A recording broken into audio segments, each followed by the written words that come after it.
course, we can't talk to Tony Todd without bringing up Candyman. How's it feel? Again. Again. So how's it feel with Candyman sort of being like the first real like big African American like horror icon? Well, actually, it wasn't. They did a version of Blackula, the late great Famulus back in the 70s, and I remember being a kid and I seeing that, and also Dwayne Jones in the original Night of the Living Dead.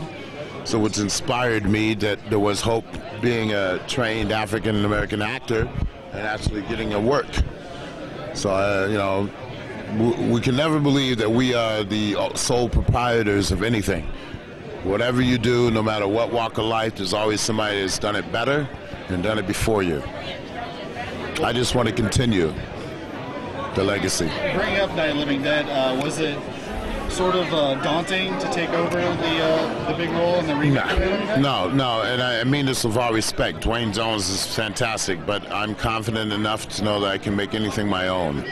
And it's like the play Othello, written by Shakespeare. I mean, it's been done easily 1,000 times, and maybe 50 performances are equally brilliant and different.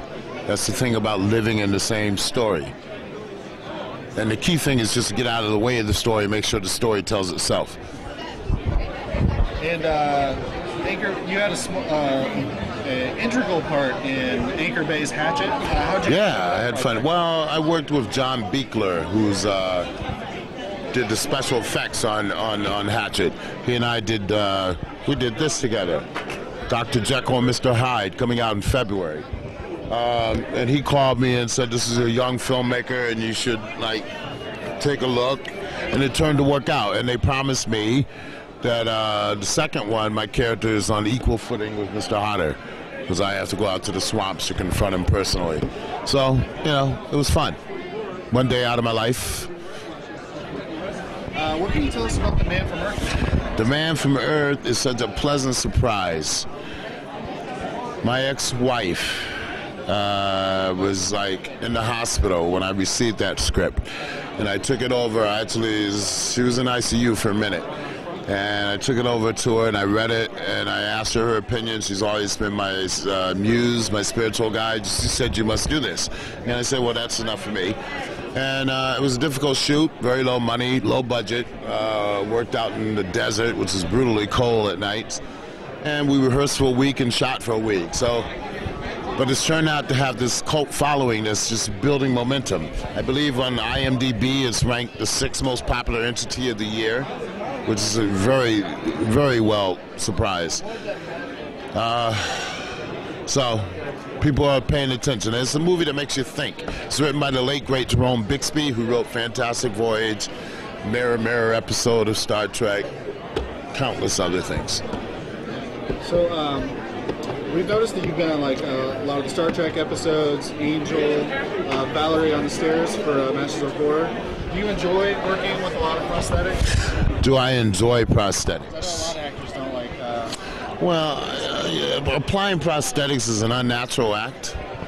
I mean, it's not. I can't say I don't enjoy it, but as an actor, when you're doing a role that it requires prosthetics, it certainly helps your process. Like on Star Trek, for example, playing a Klingon, the 3 hours it took to put on the stuff, I actually could see myself changing and morphing into the character. So you got to use it as a tool. Valerie on the Stairs, however, was a 5-hour makeup job that included body painting, and body painting is no fun. When it's 48 degrees, it's 5:30 in the morning, and they're spraying parts of you that will never be on film.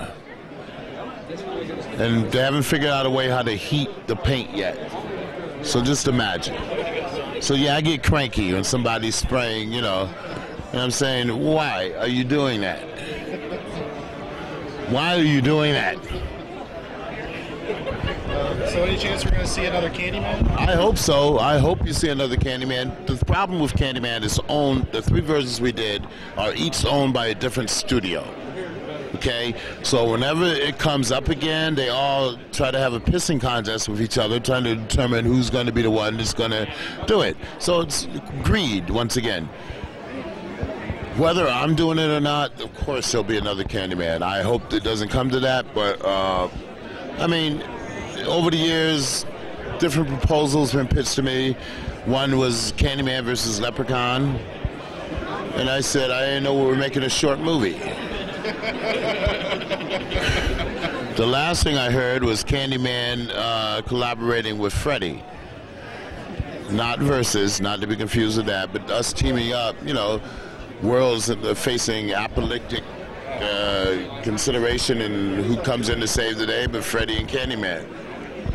I can see that, kinda. But, well, you know, no, but they want to make an anti-heroes heroes. Okay. We kill people. Between me and Freddy, you know what the body count is? Do you have any idea? Anyway, so one time, it's all in the script. You can't do anything without a great script. So.